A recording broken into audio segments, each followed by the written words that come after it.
The NYPD on the hot seat this noon as a damaging report by the Department of Investigation slams police response to the George Floyd protests, charging that excessive force heightened tensions. CBS 2's political reporter Marcia Kramer has the developing story. An NYPD squad car driving into a crowd of protesters. Bystanders sprayed with pepper spray.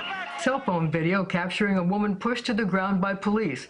Just some of the images of the NYPD response to protests over the murder of George Floyd last spring.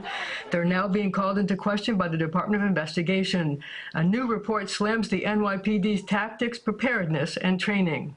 The response really was a failure on many levels. DOI Commissioner Margaret Garnett noting that this is a fraught moment for policing where public trust in the NYPD is at a low ebb.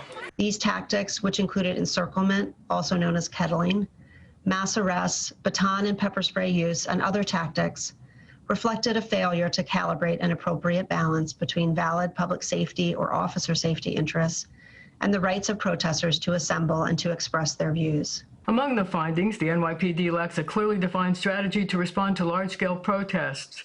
Police used excessive force that heightened tensions. Intelligence was not used properly, and cops lack sufficient training. The DOI said that in order to restore trust, the mayor and the city council should consolidate police oversight into a single agency with an independent board. They also recommended that the police commissioner name a deputy commissioner to handle oversight. And in an unusual move, the mayor put out a video message to New Yorkers. I read this report, and I agree with it.